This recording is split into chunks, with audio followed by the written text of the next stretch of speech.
Let's go back to everything you know is Arizona Coyotes. Yeah.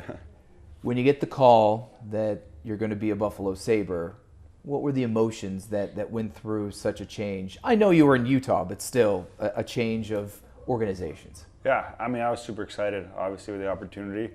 I called my family right away. I was with my mom and brother at the time, and my brother was pretty excited for a new opportunity, and I called my dad. He was in Toronto at the time working, and I mean, he couldn't have said better things from the start, just to embrace it. And you're going to a city that loves its sports, so to be a part of something and to be a part of a solution there is going to be an exciting time.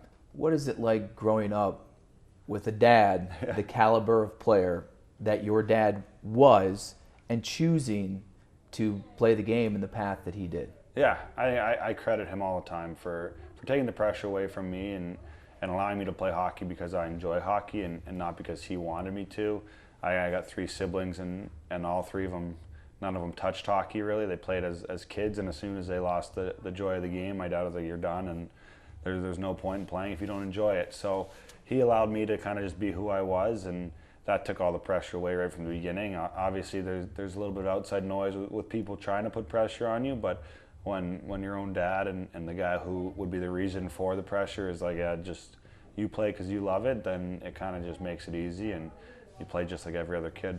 Was it ever hard to be known as Shane Doan's kid as opposed to Josh Doan? Yeah, I think it was, for me, I took it as a badge of honor. He's someone, like, he was my mentor growing up and my idol, so he's someone that if you're ever in the same conversation as him, or your name's used in the same breath as his, then it's an honor for me and my siblings and my family. So it's something that I think a lot of people try to use it against you in a way, but to me, at the end of the day, it was always a compliment, and that's allowed me to kind of grow into myself and into who I am as a player now. Who are you as a player? Yeah, I think I want to be known as someone who plays the game hard and plays the game a little bit physical with a little bit of an edge, but that's something that I take from him. And the other side is be a little bit more offensive. I think there's a part of my game that I got an opportunity to be fortunate and watch 82 games a year my whole life and be at the rink and watch some pretty elite players. So adding a little bit of pieces to the game I was taught, and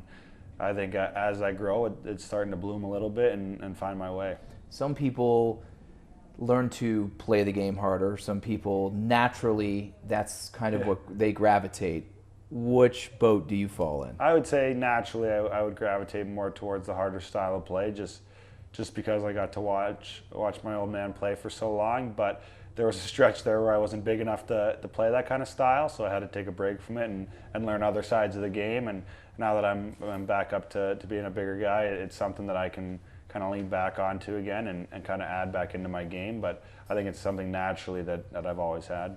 What do you think of the opportunity here with the Sabres and a fresh slate and kind of a new way to establish yourself still young in your career? Yeah, I'm super excited and grateful for the opportunity they've given me. And out of the gates, I'm getting an opportunity to play with some really good players and guys that are known to produce at a high level. And that's something that excites you as a player and someone who's competitive. You want to be out there with guys that are going to make a difference. And to be able to help them is my goal. But to be able to establish myself as a player in this league and a player in this city is something that I'm looking to do.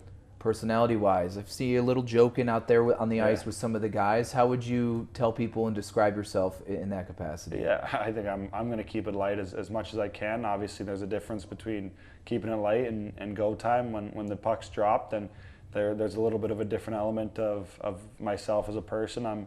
I hate losing more than anything, so the joking kind of goes away depending on the moment. But when you're at the rink, you get an opportunity to play the greatest game on earth and play a kid's game almost as a living, and that's the way that I look at it. Is we're grateful as athletes to get the opportunity, so you might as well make the most of it and have fun while you're doing it. And your hockey career is not going to last forever, so while you're doing it, enjoy it, and when the game and the puck drops, make sure you're ready to go, because that's why you're getting paid is to win hockey games and they give the fans something to cheer for. Winning hockey games. Yeah. It's not been the easiest thing to come by here with this organization. How present is that reality in this room? I know you are new. You haven't been part of the previous seasons, but how aware, and how much Yeah. do you guys kind of talk about or even embrace the reality of, hey, this team has not made the playoffs in a really long time, and the opportunity that that presents? Yeah, I mean, we're all aware of it. Obviously, it's shown in your face every day from sun up to sundown. Someone's saying something about how we haven't been in the playoffs in 14 years, and it's something that as a group we want to be the solution to that, and we want to figure it out, and we're trying our hardest. And I think it's something that it's going to take not only us, but it's going to take everyone in the organization. I think that's something that we focus a lot on. Is it's going to take the medical, the strength, the equipment staff, the front office, the coaches, the players, and the fans. I think it's going to be everybody on board to kind of end this drought.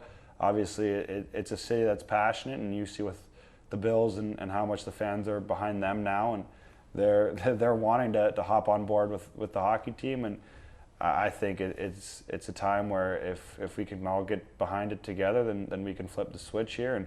And once you do, I think you can get something going for a long time. And it's definitely the president in the room that the guys want to end this. And if it's not now, then it's looking like it's not ever. And I think that's something that we want to end right now and put it aside.